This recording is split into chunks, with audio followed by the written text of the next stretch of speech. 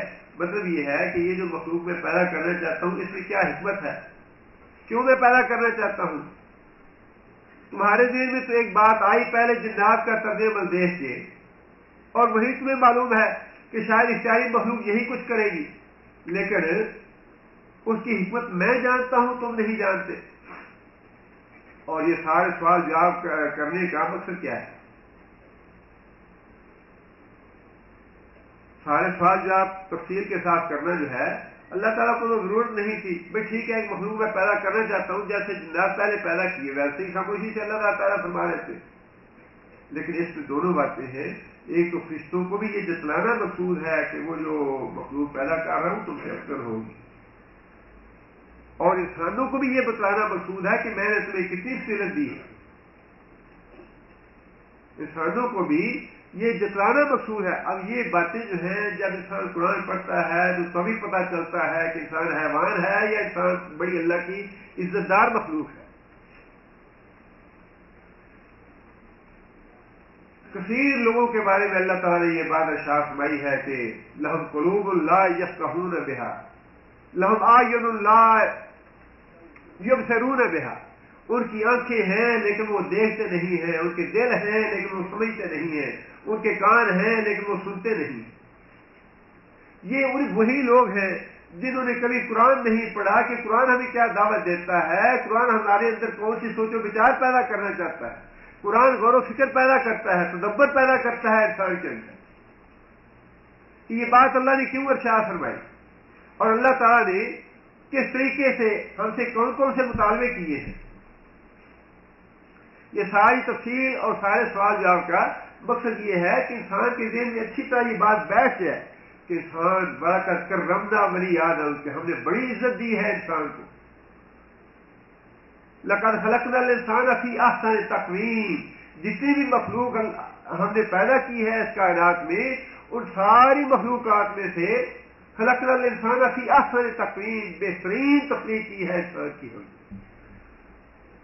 بڑی عزت دی ہے اسے، بڑی فضیلت دی ہے اسے۔ اور اللہ تعالیٰ نے عملاً ثابت کر دیا، فرشتوں یہ سوال جواب کر کے عملاً یہ ثابت کر دیا کہ ہاں انسان کو اللہ نے بڑی فضیلت عطا فرمائی۔ یہ ساری تفصیل اور سارے سوال جواب جو ہے یہ بے معنی نہیں ہے، اس میں بڑی حکمت ہے، اور حکمت یہی ہے کہ ہم اس بات کا احساس کریں کہ اللہ نے ہمیں کتنی فضیلت دی ہے، اور اس فضیلت کا تقاضا یہ ہے کہ ہم اللہ تعالیٰ کے عبادت گزار بن کے رہیں، اللہ کے شکر گزار بن کے رہیں، اللہ کے اطاعت گزار بن کے رہیں۔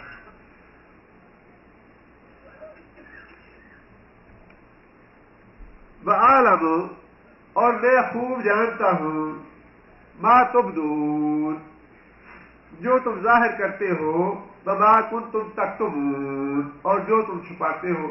مطلب یہ ہے کہ غیب کا علم جو ہے وہ تمہیں نہیں ہے، غیب کا عالم میں ہی ہوں۔ اس سے یہ بات بھی معلوم ہو گئی کہ علم غیب جو ہے نہ وہ فرشتوں کو ہے، نہ ہی کسی انسانوں میں سے کسی کو ہے، نہ ہی جنات میں سے کسی کو ہے۔ عالم الغیب ذات جو ہے وہ صرف اللہ تعالیٰ کی ہے، اور یہ بھی اللہ نے ثابت کر دیا کہ فرشتوں کو علم غیب نہیں ہے، اور فرشتوں کے بعد بھی اللہ تعالیٰ نے کسی اور کو علم غیب نہیں دیا۔